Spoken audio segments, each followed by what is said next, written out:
Vous savez, chrétiens ou pas chrétiens, nous sommes humains et nous sommes faits de chair. Et toute notre vie est maintenue par notre cerveau. Tout ce que vous faites, votre perception de la réalité, votre perception de votre entourage, votre perception des composants physiques dépend de votre cerveau.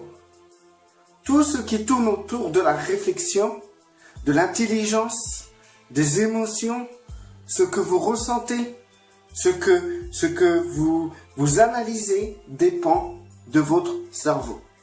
Et que vous soyez chrétien ou que vous soyez non chrétien ou d'une autre religion quelconque, vous avez tous ce cerveau qui régit vos vies chaque jour. Et si cet organe, si ce cerveau est défectueux, toute votre vie sera défectueuse. Si votre cerveau est touché, votre vie sera touchée. Votre cerveau peut être touché d'une manière mécanique, c'est-à-dire d'une manière dans laquelle vous allez être bloqué dans votre corps. C'est-à-dire vous allez être sûrement handicapé, pas pouvoir utiliser un bras ou une jambe. Vous allez être invalide. Ou votre cerveau peut être touché ailleurs, où vous aurez des problèmes de vue, d'audition, ou vous aurez des problèmes pour parler. Votre cerveau peut être touché dans d'autres endroits encore, dans lesquels votre intelligence peut être totalement touchée. D'ailleurs, on le voit dans des maladies que les neurones se détruisent et les personnes perdent la mémoire. Votre cerveau est totalement fragile. Alors, moi bien sûr, je ne suis pas là pour parler aux personnes qui ne croient pas en Dieu, mais je tiens à parler à mes frères et sœurs, et je tiens à vous dire que si vous vous croyez intelligent, je vous demande simplement de baisser un peu votre niveau d'orgueil, parce que votre intelligence ne tient à quelques neurones, ne tient que à quelques neurones. Si vous vous croyez fort, baissez votre orgueil parce que votre motricité dépend de quelques neurones. Toute la perception de votre environnement ne dépend que de quelques neurones. Il s'est avéré que des personnes, après un choc, ne reconnaissent même pas le visage de leur femme, ou de leurs parents, ou de leurs enfants. Et des cas comme ça, il y en a tout le temps, et tout plein. C'est pas parce que vous, là où vous êtes, tout se passe bien, que partout dans le monde, tout se passe bien. Vous ne pouvez pas vous imaginer le nombre de gens qui ont été touchés sur leur cerveau aujourd'hui. Il y a des tas de gens qui ont été touchés dans leur cerveau et qui ont une déficience quelque part. Que ce soit moteur, motricité, que ce soit intellectuel, que ce soit sentimental, que ce soit question perception, etc. Et il faut savoir que des tas de personnes sont touchées de cette manière-là. Et le chrétien n'est pas à l'abri. Parce que j'ai vu plusieurs fois des personnes à avoir un certain âge perdre la mémoire, ne plus se rappeler certains versets, ne plus se rappeler certains principes, etc. Vous savez, le cerveau évolue ou peut régresser. Parfois, il régresse pour mieux évoluer à notre côté. Ou parfois, il régresse tout court. Ou parfois, il évolue tout court.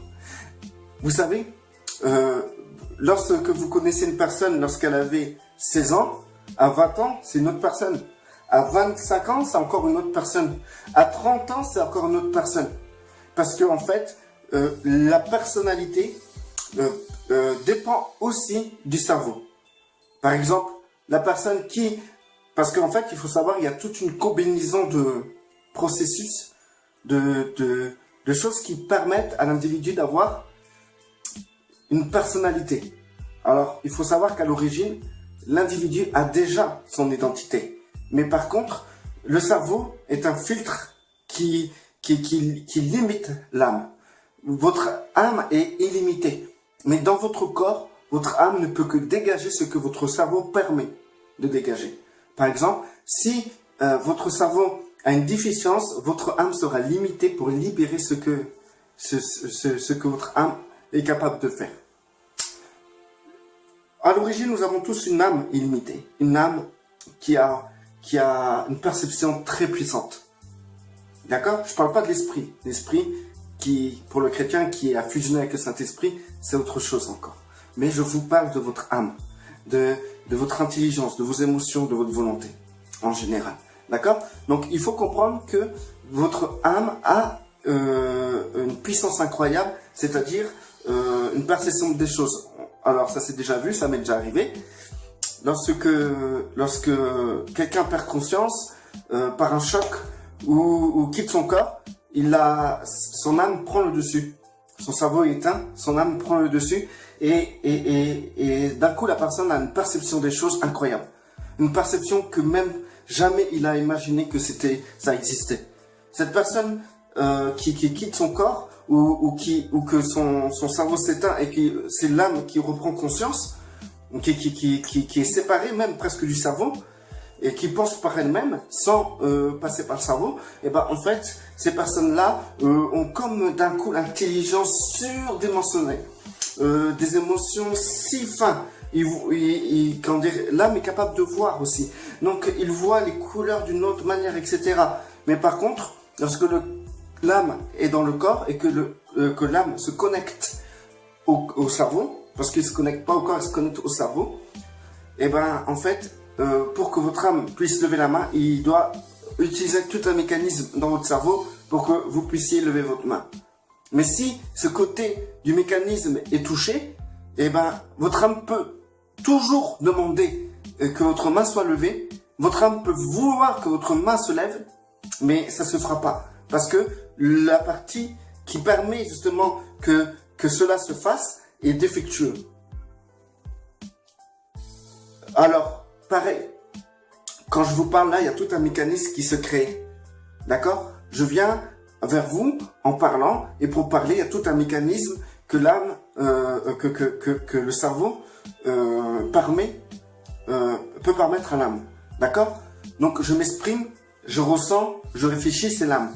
Mais par contre, la limitation de ma réflexion, la limitation de mes émotions, la limitation de ma volonté dépend de mon cerveau.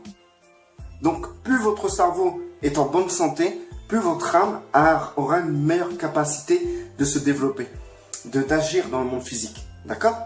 Parce que, en fait, pour vivre, c'est comme si, en fait, nous étions dans un robot. En fait, un grand robot, et que nous rentrons dans le robot, et avec les manettes, on peut faire déplacer le robot. Et ben, c'est ça, en fait. C'est la même chose. Votre âme est comme votre personne qui va dans le robot pour le faire fonctionner.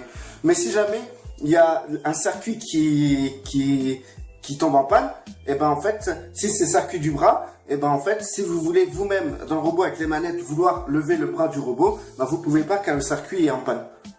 Et la capacité de ce que vous pouvez faire avec le robot dépend de l'organe mécanique du robot, en fait. Si jamais le robot est défectueux, vous serez limité dans vos tâches. Et si le robot est bien développé avec des options et tout, plus il a d'options, plus vous pouvez développer de choses avec ce robot. C'est pareil, votre âme, plus votre cerveau est en bonne santé, plus votre âme peut se permettre de faire des choses. Plus il est libre de faire des choses dans le monde physique. Maintenant, si votre cerveau est défectueux, eh ben votre âme sera limitée dans ce que vous pouvez faire dans le monde physique. Donc, l'intelligence est un critère qui n'est pas absolument fiable en Christ. En Christ, c'est pas parce que vous avez des diplômes, que vous avez été loin dans les études, que vous avez une manière de réfléchir qui est énorme, qui fait de vous un meilleur chrétien que les autres. D'accord? D'ailleurs, votre intelligence est utilisée d'une manière perverse. Parce qu'en fait, à l'origine, Dieu a donné l'intelligence pour que l'homme comprenne les voies de Dieu. D'accord? Et agisse selon la direction de Dieu. Réfléchisse sur la volonté de Dieu, etc. Bref, mais aujourd'hui, nous utilisons notre cerveau, notre âme, pour d'autres choses qui est la volonté de Dieu. Et du coup, c'est pour ça que ça crée un dysfonctionnement dans le cerveau. Parce que le cerveau a été conçu pour pouvoir réfléchir Dieu sentir Dieu, émotionnellement sentir Dieu et faire la volonté de Dieu. Voilà pourquoi votre âme a été créée, d'accord? Mais bien sûr, aujourd'hui, comment dire, nous sommes conscients que nous ne pouvons pas tout le temps être à 100% dans la volonté de Dieu, car nous avons des tâches à accomplir qui sont totalement sociales, économiques et professionnelles, et souvent familiales.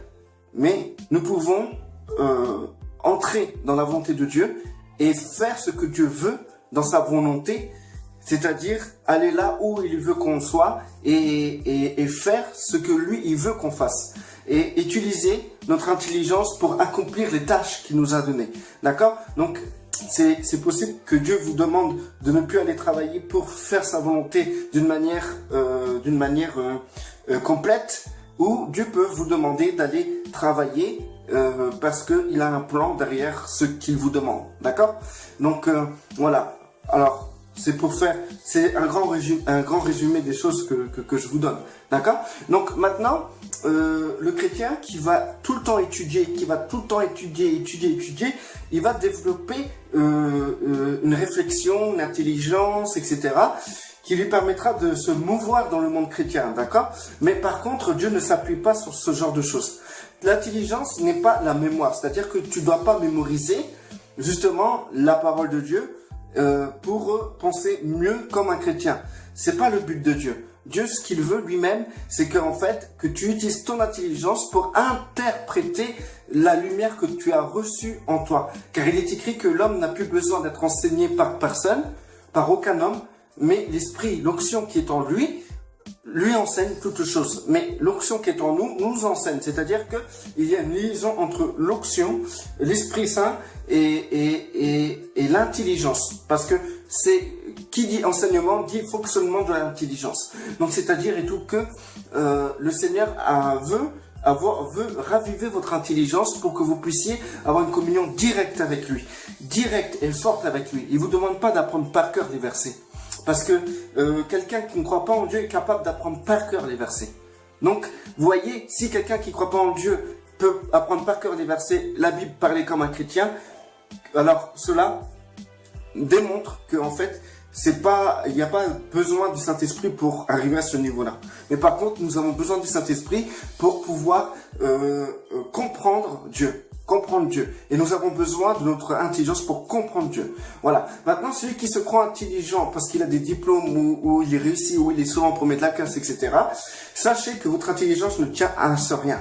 Donc, je reviens à ce que je disais tout à l'heure. La personne qui a 16 ans ou 18 ans ne sera pas la même personne quand elle aura 20 ans. Parce que votre intelligence est tout le temps en train de changer. La preuve en est, c'est que peut-être il y a 5 ans, vous pensez que c'est certaines choses, et ces choses-là modelaient votre personnalité, qu'aujourd'hui, 5 ans plus tard ou 10 ans plus tard, vous êtes totalement différent. Vous avez une autre conception des choses, et en fait, cette nouvelle conception des choses vous donne une forme de personnalité qui est totalement différente de votre personnalité quand vous avez 10 ans. Moi, quand j'avais 20 ans, j'avais une personnalité. Aujourd'hui, j'en ai 30 et je n'ai pas du tout la même personnalité que quand j'avais 20 ans. Ni la même forme d'intelligence, ni le même niveau d'intelligence. Vous comprenez? Et parfois, vous pouvez... Il y a des gens, ils deviennent vieux et ils oublient carrément tout. Ils oublient carrément tout. Tout ce qu'ils ont appris, tout ce qui les a forgés dans leur intelligence, arrive à un certain âge, leurs cellules meurent, et du coup, leurs neurones meurent, et du coup, tout ce qui a été connaissance disparaît. Donc, la course à la connaissance est une vanité par rapport à l'organe que nous avons. Notre organe, mais par contre, si vous avez la capacité d'utiliser votre intelligence pour décoder la lumière qui est en vous, et ensuite ressentir ce que Dieu veut et faire la volonté de Dieu par rapport à la lumière que vous avez décodée dans votre intelligence, à partir de là, si vous savez faire ça, vous saurez faire tout le temps ça. Et vous serez tout le temps dans la volonté de Dieu. Donc du coup, ça c'est une capacité réelle de votre intelligence. Mais votre capacité d'apprendre, d'être premier de la classe, d'avoir des diplômes, votre capacité de mémoriser, de comprendre, de tout ce qui tourne autour de l'intelligence, la réflexion, le raisonnement, votre capacité là est une vanité qui ne sert à rien. Et du coup, plus vous allez développer ces capacités-là, plus vous allez perdre votre temps. Maintenant, développez cette capacité pour comprendre la lumière qui est en vous et faire la volonté de Dieu, car chaque jour, Dieu vous donne la manne quotidienne que vous devez manger et comprendre dans votre intelligence pour faire sa volonté chaque jour. Donc, du coup, je peux vous dire que vous pouvez aujourd'hui être intelligent et en 10 ans perdre des neurones et perdre ce que vous avez retenu aujourd'hui. La preuve en est, c'est que quand vous faisiez des études, vous avez appris vos leçons par cœur, vous avez appris toutes les choses qui ont fait de vous un bachelier ou quelqu'un qui a un bac plus 2, plus 5. Mais le problème, c'est que en fait, aujourd'hui, si je vous demande de me redonner des réponses par rapport à ce que vous avez appris, vous serez incapable de me répondre. Pourtant, en ce temps-là, vous vous sentez bien fort parce que vous avez tout le temps des bonnes notes, vous êtes intelligent, vous vous croyez intelligent, mais le problème, c'est que cette intelligence est carrément une vanité puisqu'aujourd'hui, cette intelligence est carrément disparue. Maintenant, le cerveau que vous avez dépend totalement de la manière que vous le traitez. D'accord? Maintenant, en Christ, il faut comprendre une chose très importante. En Christ, nous sommes dans cette position dans laquelle Dieu ne s'appuiera jamais sur votre capacité intellectuelle. Dieu ne compte pas sur votre cerveau. D'accord? Dieu ne compte absolument pas sur la chair. D'accord? Mais par contre, il compte sur la capacité de votre cerveau d'analyser sa volonté et comprendre sa lumière, de voir sa lumière. D'accord? Donc, du coup, vous pouvez comprendre dans cette manière de faire ou dans cette manière de voir que ce courant intelligent en Christ, c'est inutile. C'est inutile. Parce que à partir du moment que vous avez cette capacité d'analyser la lumière que vous avez reçue, que vous recevez chaque jour, dites-vous que c'est le fonctionnement normal de l'intelligence. Et si les autres, vous avez d'autres frères et sœurs qui ont la même capacité, vous êtes tous au même niveau. Mais maintenant, c'est vrai qu'aujourd'hui, votre intelligence, votre réflexion dans le monde est un élément de compétition dans lequel vous pouvez vous sentir supérieur, supérieur à l'autre. Et du coup, aujourd'hui, toute notre vie dépend de la capacité de pouvoir utiliser notre cerveau par rapport à la société. D'accord? Ce problème amène que ça crée, et c'est tout, comment dire, que ce problème amène que nous voulons être intelligents. Nous voulons être intelligents. Et le fait d'être intelligent, c'est le fait de vouloir être supérieur à l'autre. Supérieur à l'autre. Parce que dans cette société, il n'y a pas de critères d'intelligence, mais la société arrive à créer des critères dans lesquels nous pouvons comparer notre niveau intellectuel. D'accord? Donc du coup, ça crée un conflit. Ça crée des conflits et nous voyons ça dans le peuple de Dieu. Dans le peuple de Dieu, c'est pareil. C'est celui qui arrive à utiliser son intelligence par rapport aux Écritures, à mémoriser plus de versets, à pouvoir expliquer plus de versets, etc., intellectuellement, qui sera considéré comme quelqu'un qui est plus grand dans la foi. Et ça, c'est un gros problème, parce que cette personne aura la capacité intellectuelle d'analyser les Écritures, mais n'aura aucune capacité intellective de pouvoir décoder la lumière qu'il reçoit chaque jour. Et du coup, vous pouvez être devant une personne qui ne connaît pas beaucoup les Écritures, qui a des problèmes à retenir les versets, parce que son cerveau est comme détérioré à cause de sa vie passée, et du coup, vous allez le considérer comme petit dans la foi, devant Dieu, ou devant les frères et sœurs. Mais pourtant, cette personne, lui, avec le peu d'intelligence qu'il a, il arrive à décoder la lumière qu'il reçoit chaque jour. Mais Dieu considéra cette personne comme vraiment intelligente, et l'autre comme sous-doué, malgré qu'il connaît tous les textes bibliques par cœur. D'ailleurs, les pharisiens étaient des exemples même de l'intelligence suprême. Quelqu'un qui avait une déficience mentale ou un problème dans son cerveau ne pouvait pas être pharisien parce qu'il devait connaître sur le bout des doigts la parole de Dieu. Ils avaient une intelligence forte et du coup, ces personnes-là utilisaient leur intelligence pour pouvoir se mettre en avant devant les gens et se dire qu'ils sont ceux qui peuvent enseigner la parole. Et aujourd'hui, nous pouvons constater que dans nos milieux religieux, on voit énormément ça. Mais on voit très peu de gens qui justement ne veulent pas utiliser leur intelligence d'une manière charnelle parce que ils ont pas les capacités, mais ils ont la capacité de interpréter dans leur intelligence la lumière qu'ils ont reçue chaque jour. Et Dieu travaille avec eux. Il travaille pas avec ceux qui ont un gros cerveau et qui sont capables de retenir des tas et des tas et des tas et des tas de choses. Donc du coup, il faut comprendre que aussi le cerveau est un organe sensible. Et nous n'avons pas tous la même santé. C'est-à-dire que dans le peuple de Dieu, il y a des gens qui sont malades. On peut pas dire que le peuple de Dieu est en bonne santé. La plupart des gens sont malades. Et d'ailleurs, si vous allez dans une assemblée, il n'y en a pas un seul qui prend pas de médicaments. C'est hallucinant. Donc du coup, il y a tous des produits chimiques que nous absorbons. Il y a aussi toutes sortes de séquelles du passé, des circuits qui se sont formés dans nos têtes à cause de nos peurs, de nos craintes, de nos défaites, etc. Nous avons toutes sortes de choses qui se sont construites dans nos têtes et qui créent énormément de déficiences et qui limitent totalement l'âme. Et aussi, qui dit l'âme limitée par rapport à un cerveau limité, dit aussi le Saint-Esprit, votre esprit et le Saint-Esprit fusionnés, limité. Du coup, c'est pour ça que nous voyons dans le peuple de Dieu des personnes qui sont moins réfléchies, qui ont du mal à, qui ont des blocages, des personnes qui ont du mal, des personnes ils n'arrivent pas à lire, des personnes ils n'ont pas de patience pour lire, ils n'ont jamais lu de leur vie. Il y a des personnes qui sont simples. Et du coup, ou d'autres personnes qui ont des chocs émotionnels incroyables, et aujourd'hui ils sont limités dans leur manière d'être. Donc ils vont être souvent nerveux, en colère, ils vont souvent, peut-être mal agir, mal parler. Donc du coup, on peut savoir et tout que notre cerveau a besoin de guérison. Tout le monde a besoin de guérison pour leur cerveau. Tout le monde.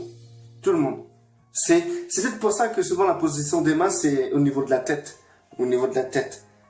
Parce que si votre organe est défectueux, votre corps est malade. Votre réflexion est malade, votre intelligence est malade, vos émotions sont malades. Maintenant, si votre cerveau est en pleine forme, à partir de là, l'âme peut se mouvoir mieux, se déplacer mieux, penser mieux, réfléchir mieux, recevoir mieux, communiquer mieux, ressentir mieux. Et donc l'esprit a plus de possibilités de libérer sa lumière et l'âme a plus de possibilités à interpréter cette lumière et le corps à faire la volonté de Dieu dans le monde physique. Donc, il y a aussi des personnes qui ont eu des gros chocs dans leur vie. Ou bien des personnes qui ont consommé des drogues, qui ont détérioré leurs neurones. Et nous le voyons souvent, que ceux qui ont consommé de la drogue peuvent le savoir, ils sont limités. Ils sont limités dans leur tête. Donc ce que je peux vous dire, l'importance n'est pas d'être premier de la classe ou d'avoir une capacité de réflexion incroyable qui vous permet de pouvoir être répertorié parmi les surdoués selon les critères du monde. L'essentiel pour Dieu, c'est rien, c'est pas important ça. Si vous êtes fort en mathématiques ou fort en grammaire, Dieu s'en fout complètement de ça. Si vous avez une capacité d'analyse, etc., Dieu s'en fout de ça. Ce que Dieu veut, c'est que vous sachiez interpréter et intellectuellement la lumière qu'il vous donne chaque jour. C'est ce qui compte. C'est le seul truc qui compte pour le Seigneur. Maintenant, si dans l'œuvre que Dieu vous demande, il faut des mathématiques. Si c'est sa volonté et les œuvres qu'il a préparées pour vous, ben, vous trouverez cette capacité de réussir toutes ces choses-là, non par la mémorisation de cours, de diplômes ou quoi que ce soit, mais dans cette capacité de récepter cette lumière qui est en vous et de la libérer. Par exemple, si quelqu'un doit dire un truc, une parole de connaissance, et ben la personne peut avoir lu toute la Bible, analyser la situation de la personne en face d'elle, se dire « Ah tiens, la personne a sûrement besoin de ça ». Donc elle va prendre un verset de la Bible et elle va donner ce verset de la Bible. Et la personne va écouter, on va dire « Ah c'est cool, c'est bien, oh, merci et tout ». Et dites-vous que ça, c'est pas une parole de connaissance. Parce que vous connaissez les versets aussi, vous avez analysé, donc vous avez fait un calcul dans votre tête et vous pensez que c'est ça qu'il faut à cette personne. Donc du coup, c'est plutôt quelque chose qui est calculateur et charnel. Mais par contre, si Dieu veut, si votre œuvre, c'est de parler à cette personne, donc Dieu compte sur vous pour que vous utilisez votre intelligence, non pour analyser, voir les circonstances. C'est un peu ce que les voyants font, les faux voyants font. Ils analysent les gens et après ils arrivent à déduire ce que les gens sont ou ont besoin. Et beaucoup de chrétiens sont comme ça. Beaucoup de chrétiens vont analyser, comprendre des choses, ils vont dire des choses qui seront exactes, ils vont dire « Ah, c'est Dieu qui m'a parlé et tout ». Mais en fait, Dieu n'a jamais rien dit, c'est sauf que la personne a analysé charnellement les choses, comme quelqu'un du monde est capable de faire. Mais par contre, si d'un coup, vous avez reçu une lumière, d'un coup, vous savez que vous avez reçu une lumière pour cette personne, et vous recherchez dans votre intelligence l'interprétation de cette lumière, ensuite vous trouvez les mots pour lui dire, là c'est la vie que vous transmettez. Là, vous transmettez la vie à cette personne. C'est ça la lumière. Vous transmettez la lumière à cette personne. Et la personne recevra cela comme si c'était Dieu lui-même qui lui avait parlé. Et sans analyse de quoi que ce soit. D'ailleurs, il y a beaucoup de gens qui se sont trompés comme ça envers moi. Parce que quand je vais dans des assemblées, il y a des personnes qui viennent m'évangéliser. Ils voient un black arriver, habillé simplement, avec des dreads et tout. Ils viennent vers moi, ils essaient de m'évangéliser. Mais quand je commence à ouvrir ma bouche, ils comprennent qu'en fait, ils ont mal analysé les choses. Ou bien je connais des personnes, je les vois arriver de loin. Ils regardent les gens et ils analysent les gens, comme ça. Et ensuite, je les vois arriver avec leur gros sabot vers ces gens et dire des choses que moi-même j'avais vues. C'était simple à voir.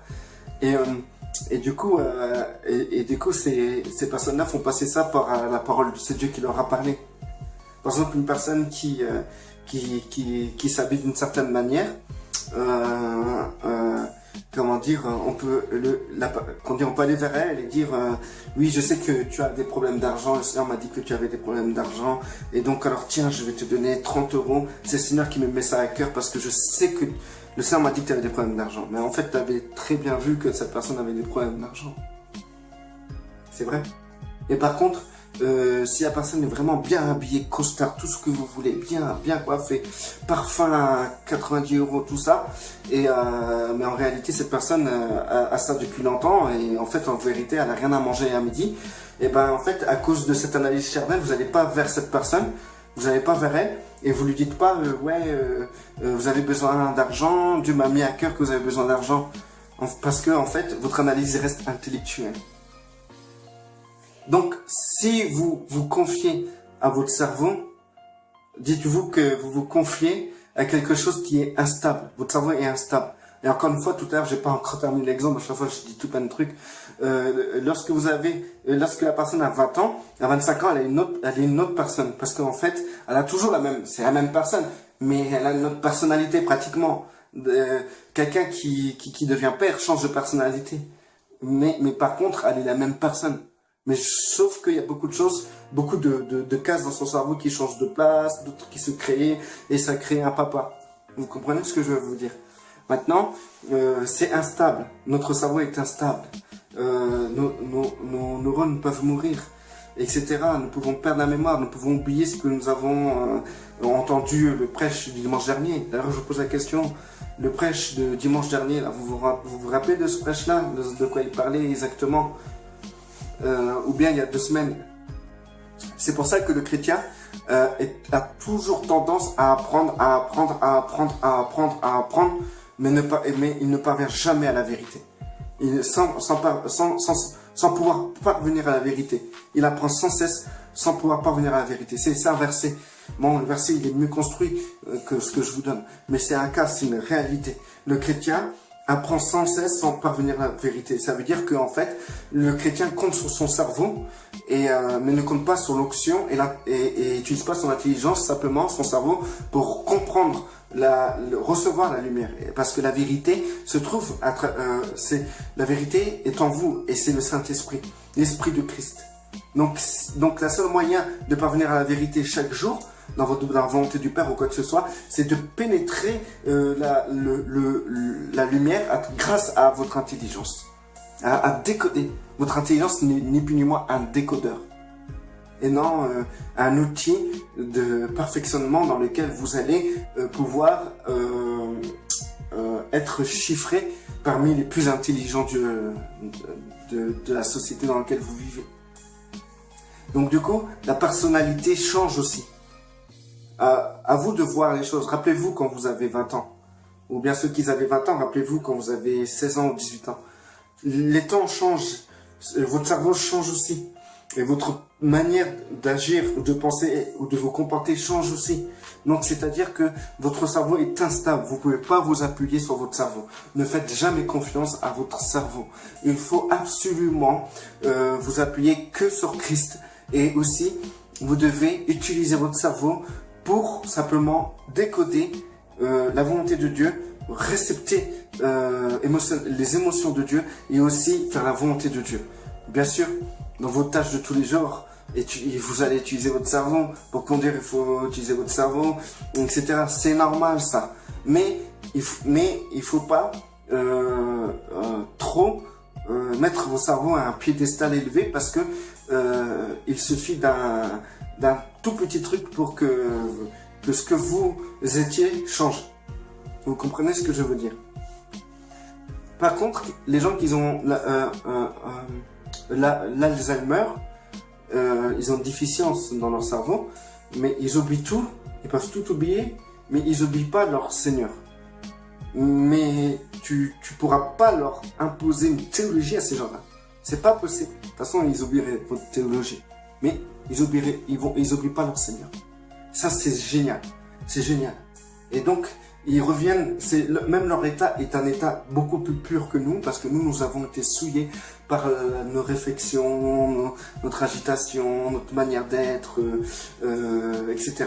Donc du coup, eux, il n'y a que Christ, Sauveur, ça reste là, ça va pas plus loin. Et quand ils mourront, ils seront sauvés, parce que c'est par le moyen de la foi que nous sommes sauvés. Ça vient pas de l'homme, mais c'est un don de Dieu. D'accord? Donc du coup, même toute votre théologie que vous avez appris, aujourd'hui, si je vous demande de me répéter tout ça, de me dire qu'est-ce que vous avez appris en détail, etc., vous ne saurez pas me le dire. Donc vous avez perdu votre temps encore une fois. Ne perdez pas votre temps. Chaque jour, vous avez quelque chose à faire, une étape à avoir. Chaque jour, vous devez utiliser votre intelligence pour recevoir la lumière que vous avez reçue. Et ensuite, dès que vous avez reçu cette lumière, vous avez compris dans votre intelligence qu'est-ce que Dieu veut de vous, faites sa volonté, c'est ça, être servi.